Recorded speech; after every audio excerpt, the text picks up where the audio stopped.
SEAP, Centro Espírita Altivo Panfiro. Uma casa de amor.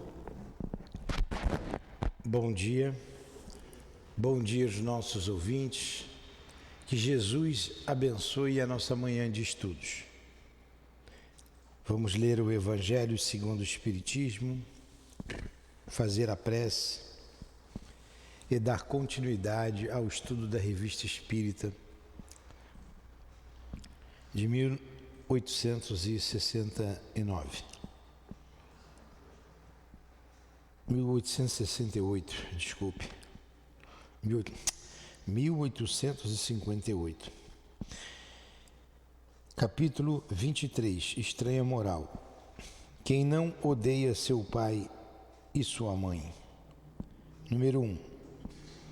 Uma grande multidão caminhava junto com Jesus. Voltando-se, ele lhes disse: se alguém vem a mim e não odeia seu pai e sua mãe, sua mulher e seus filhos, seus irmãos e suas irmãs, e mesmo sua própria vida, não pode ser meu discípulo. E todo aquele que não carrega sua cruz e não me segue, não pode ser meu discípulo. Assim, aquele dentre vós que não renuncia a tudo que tem, não pode ser meu discípulo. Lucas 14, 25 e 27.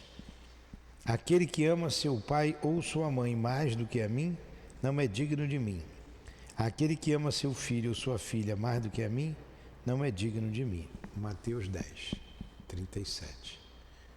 Jesus, aqui nos reunimos por amor a Ti, por amor ao Teu trabalho, para fortificar o nosso espírito, para compreendermos melhor a nossa razão de ser, a vida, enfim. Inspira-nos, auxilia-nos e mantenha-nos em paz e em segurança em nossa casa de amor. Enviai os teus espíritos para que nos sustente nesta tarefa de amor.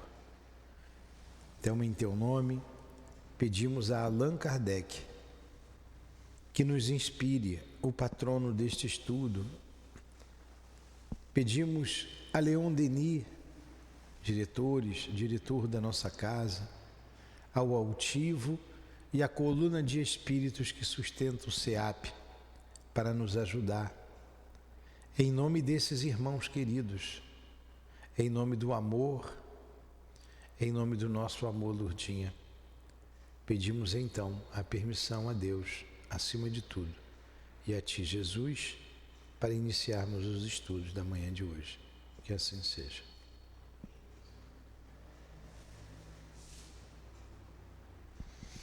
Então, pequena explicação para a leitura do Evangelho.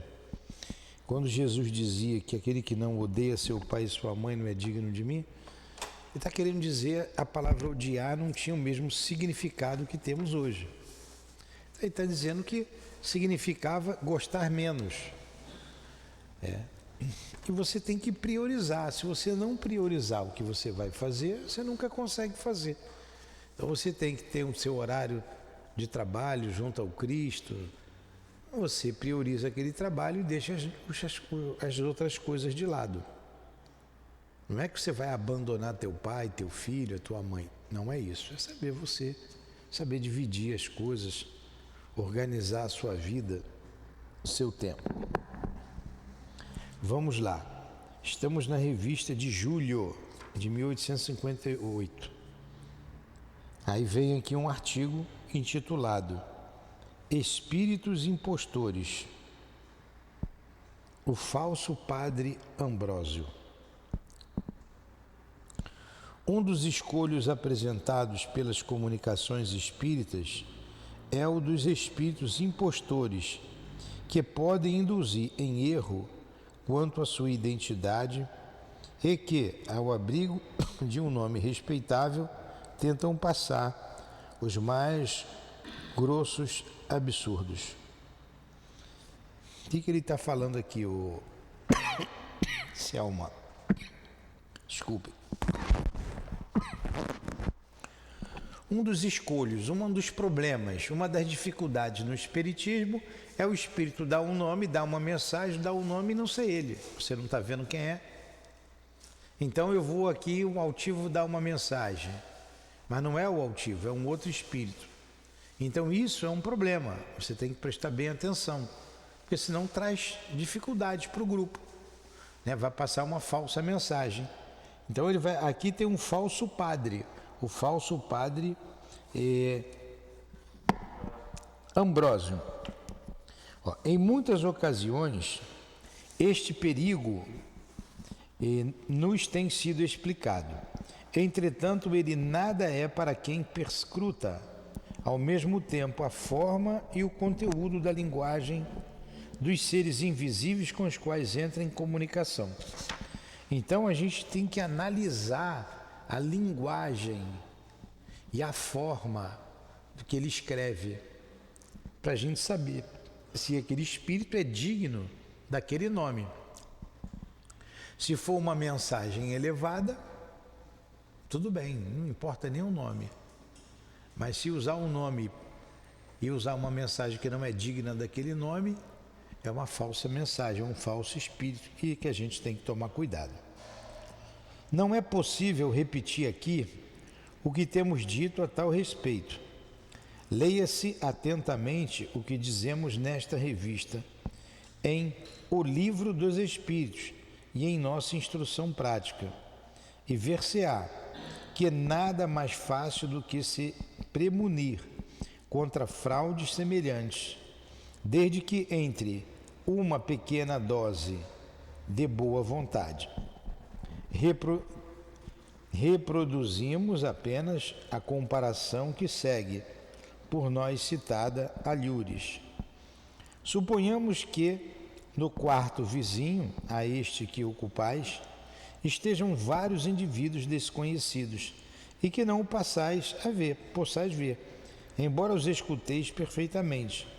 Não seria fácil, por sua conversa, reconhecer se se trata de ignorantes ou de sábios, de gente decente ou de malfeitores, de homens sérios ou de estouvados, de pessoas finas ou de grandes rústicas? Façamos uma outra comparação, sem sairmos de nossa humanidade material. Suponhamos que vos apresente alguém com o nome de um distinto literato. Ao ouvir o nome, recebê-lo-eis com toda a consideração devida ao seu suposto mérito. Mas se ele se exprimir como um mariola, reconhecê-lo-eis imediatamente e o expulsareis como um impostor. E dá-se o mesmo com os espíritos. Liga lá na cozinha para elas. Dá-se o mesmo com os espíritos. São reconhecidos pela linguagem. A dos espíritos superiores é sempre digna e em harmonia com a sublimidade dos pensamentos. Jamais uma trivialidade lhes macula a pureza. A grosseria das expressões baixas é peculiaridade dos espíritos inferiores. Todas as qualidades e imperfeições dos espíritos se revelam na sua linguagem. Pode-se dizer assim e com razão, pode-se assim e com razão, e aplicar-lhes a frase do célebre escritor: o estilo é o homem. Desculpe.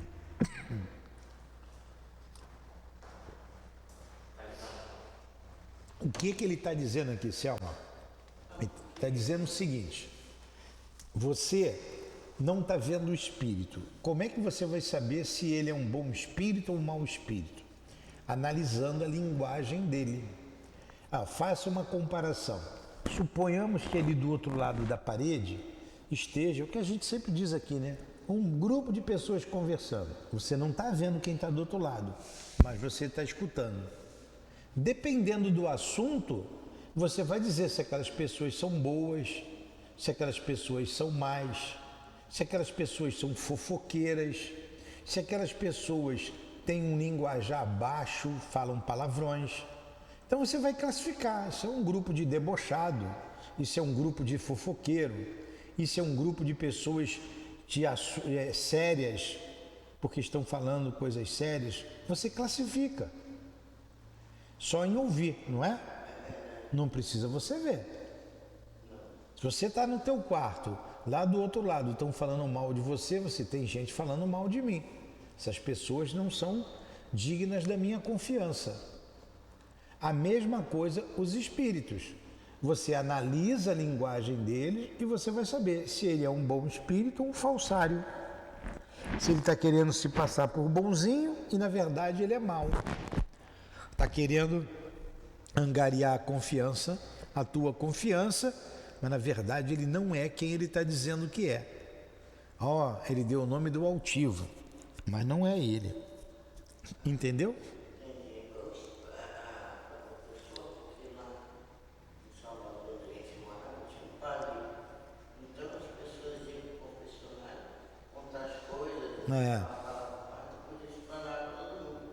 Não pode. O padre falava para todo mundo? Então vamos lá. A Selma.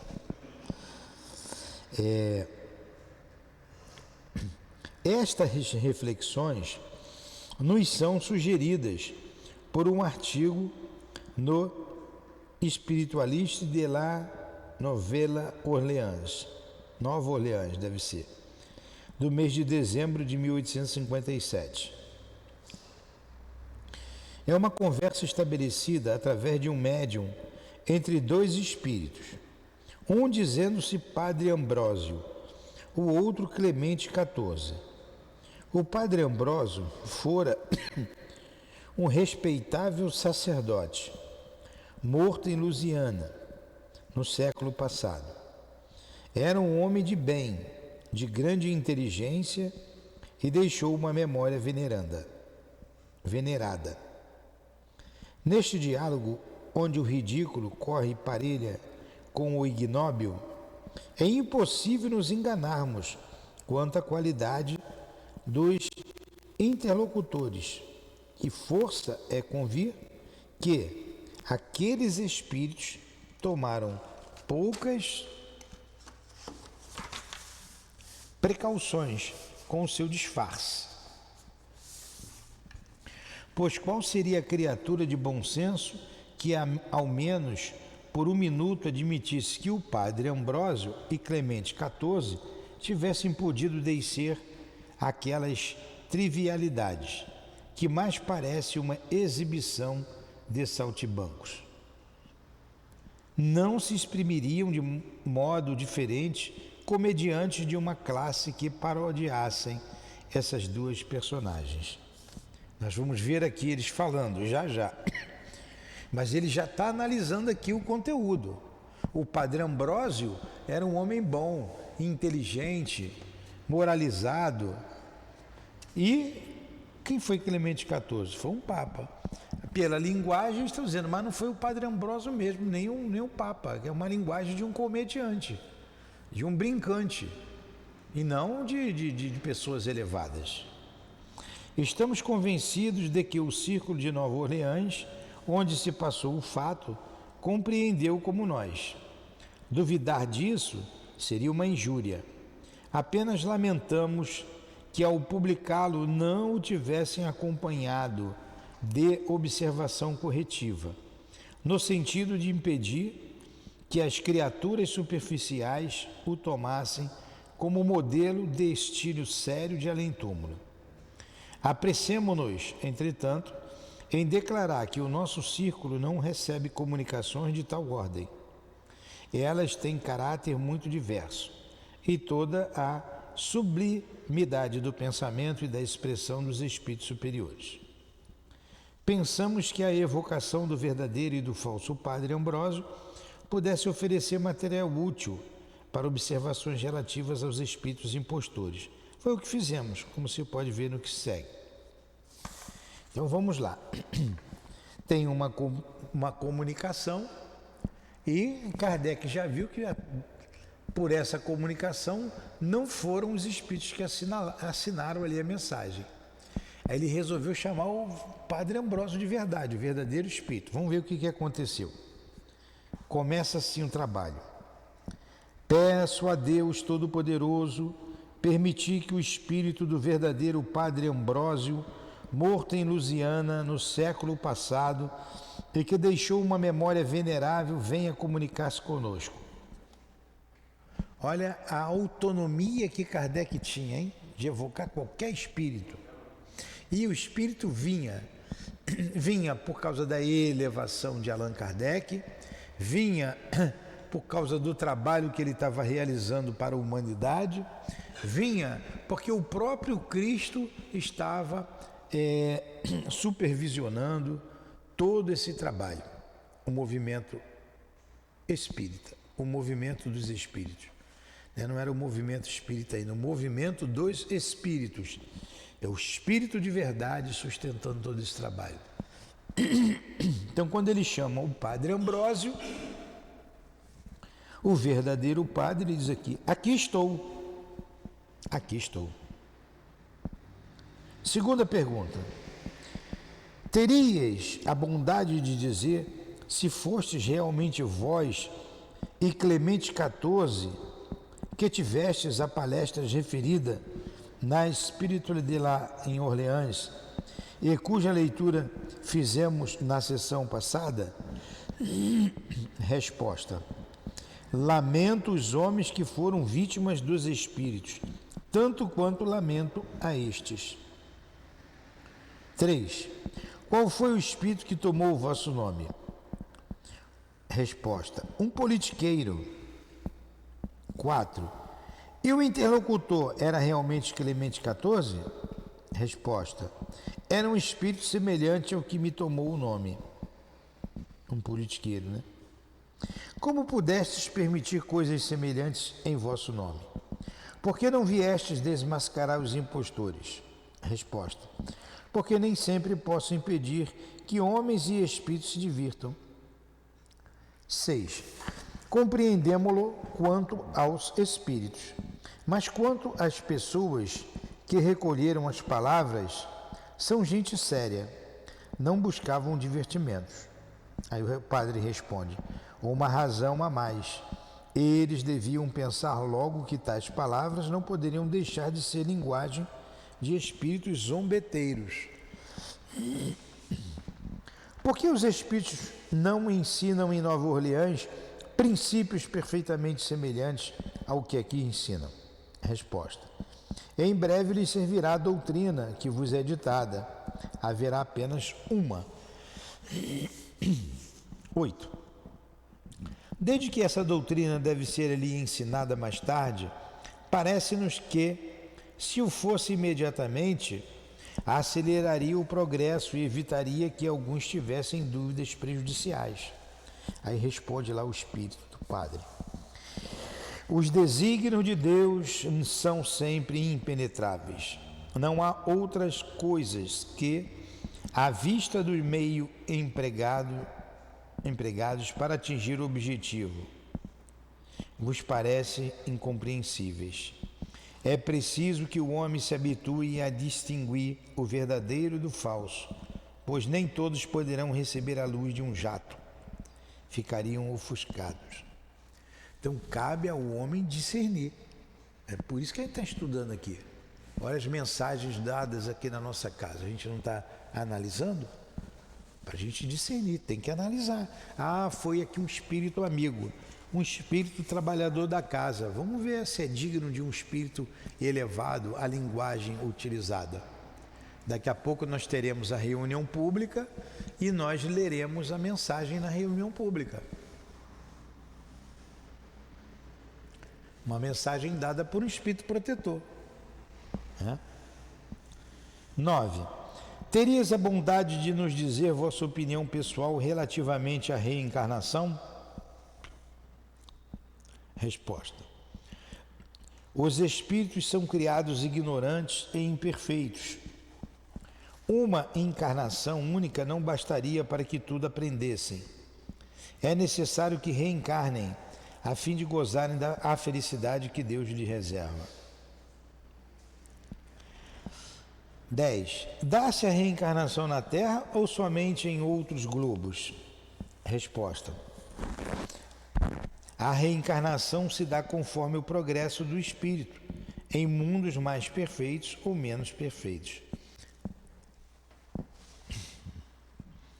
Isto não esclarece se pode ocorrer na Terra. Resposta: sim, pode ocorrer na Terra. E se o espírito a pede como missão, ser-lhe-á mais meritório do que se pedisse para avançar mais rapidamente em mundos mais perfeitos. 12ª pergunta.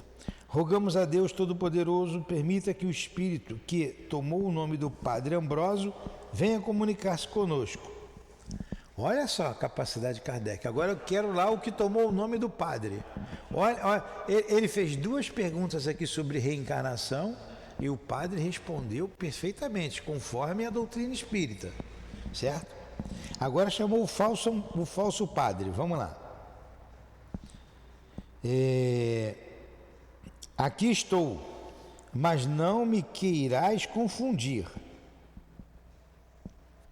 Aí Kardec pergunta: és realmente o Padre Ambrósio? Em nome de Deus te conjuro a dizer a verdade. Aí ele responde: não. Que pensas do que dissestes em seu nome? Penso como pensavam os que me escutavam. Olha só na linguagem né? Por que te serviste de um nome respeitável para dizer semelhantes tolices? Olha o que ele diz: aos nossos olhos os nomes nada valem, as obras são tudo. Como pelo que eu dizia, podiam ver o que eu era realmente. Não liguei importância à substituição do nome. Olha o que o Espírito está dizendo. Eu não disse nada à altura mesmo do Padre Ambrósio, eles que tinham que ver que não era o Padre. Eu não estou nem ligando para o nome, botou a culpa neles, é isso aí. Por que não sustentastes a impostura em nossa presença? Por que você não fez a mesma coisa aqui? Olha o que ele responde. Porque minha linguagem é uma pedra de toque, com a qual não vos podeis enganar. Não ia poder enganar. Ontem eu estava conversando aqui com um amigo, e ele falou lá da reunião que o que vai trazer o espírito sério é o objetivo da reunião, o objetivo daquele grupo ali encarnado. Observação. Por diversas vezes nos foi dito que a impostura de certos espíritos é uma prova para a nossa capacidade de julgar. É uma espécie de tentação permitida por Deus, a fim de que, como disse o Padre Ambrósio, o homem se habitue a distinguir o verdadeiro do falso. Aí vem a 17ª pergunta que ele faz para o falso padre. Que pensas do teu companheiro Clemente XIV? Ele responde: não merece mais do que eu. Ambos necessitamos da indulgência. 18. Em nome de Deus Todo-Poderoso, eu lhe peço que venha. Aqui estou desde que chegou o falso Padre Ambrósio. Aí vem o falso Clemente XIV, né? Vieram os 2 falsários. Por que abusaste da credulidade de pessoas respeitáveis para dar uma falsa ideia da doutrina espírita? Ao que ele responde: por que nos inclinamos ao erro? Porque não somos perfeitos. Ele respondeu: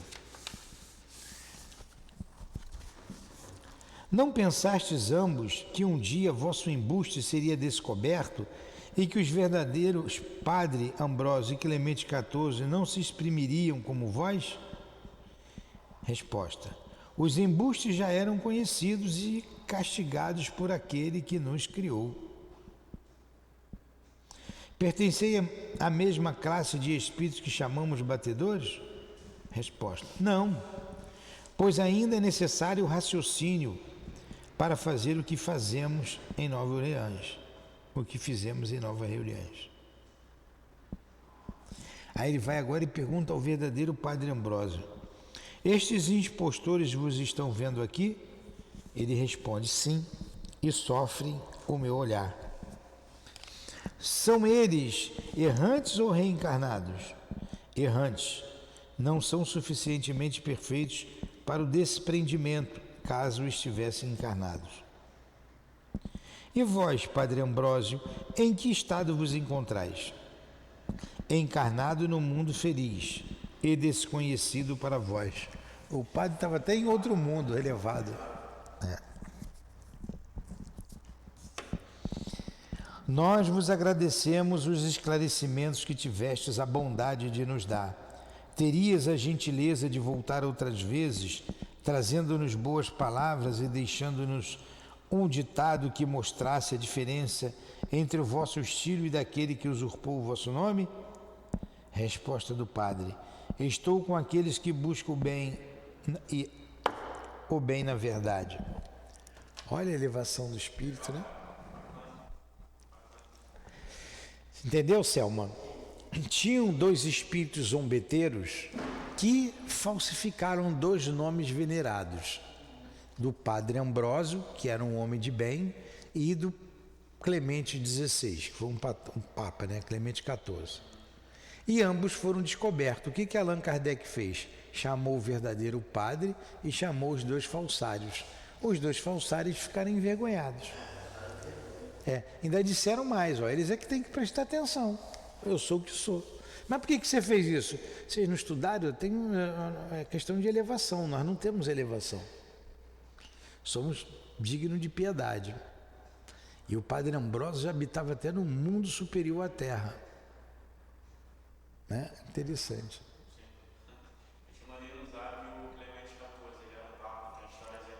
O Papa Clemente XIV, ele era bom?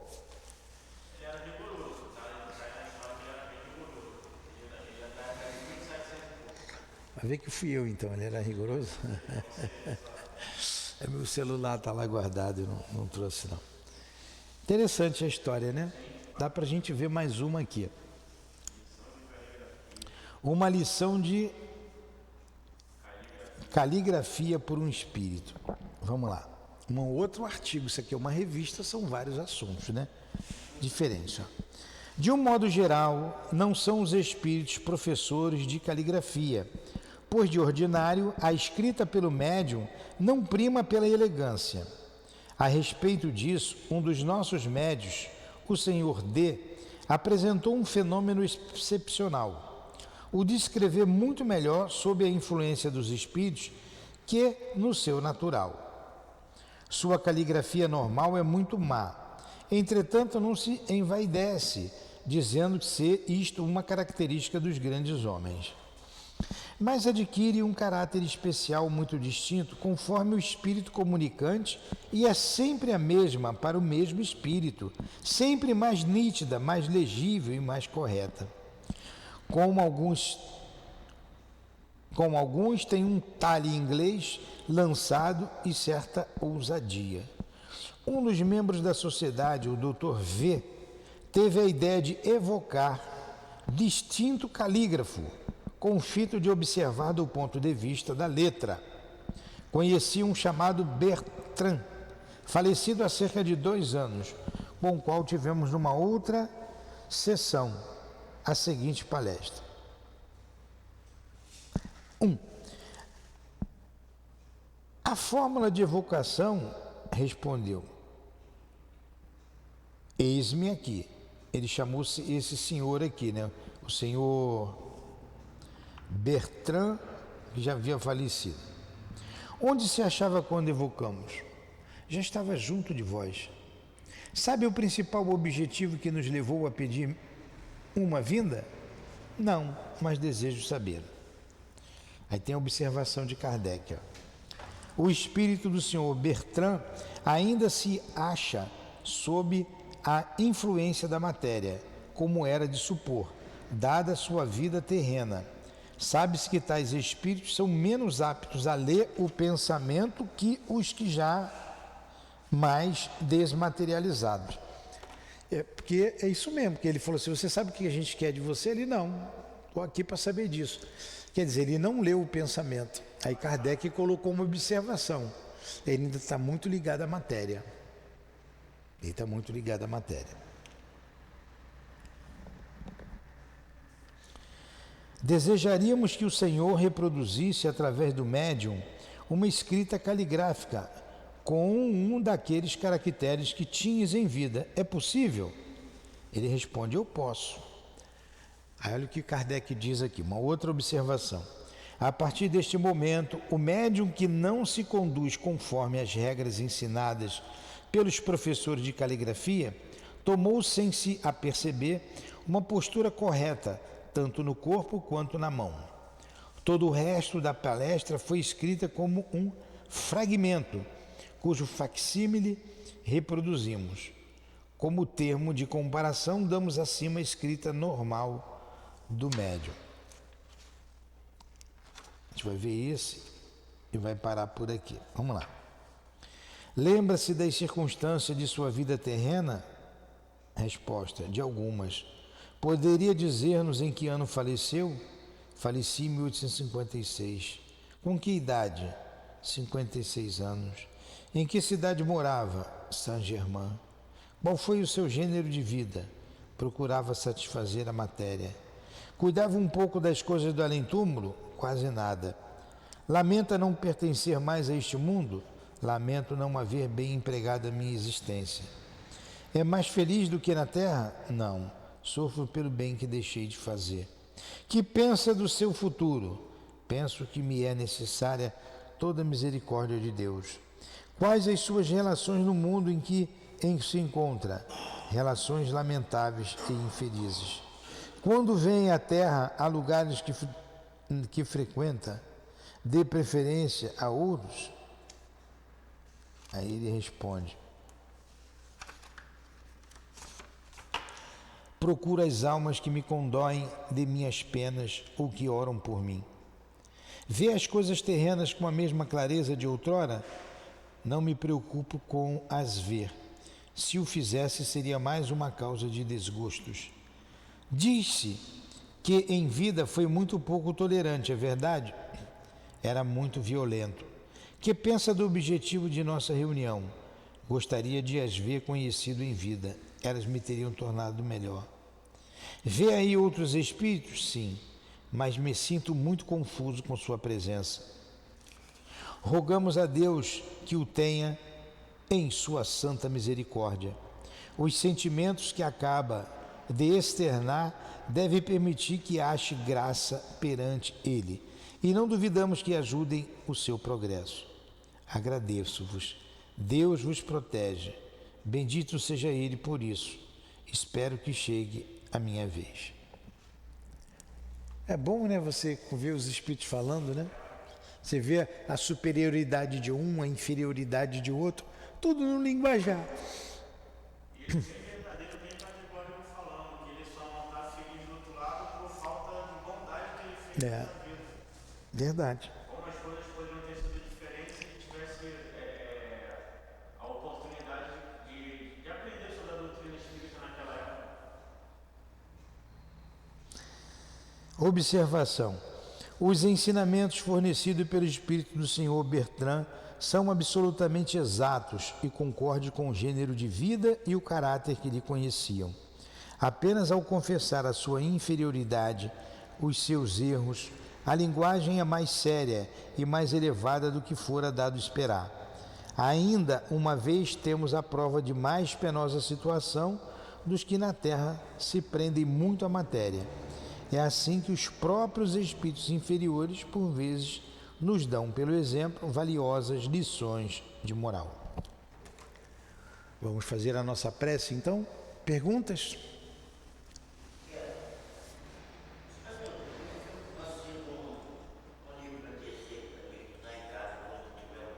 Tá.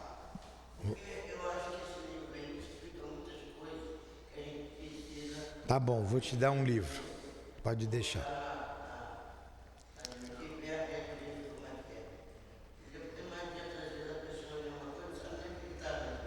Pode deixar.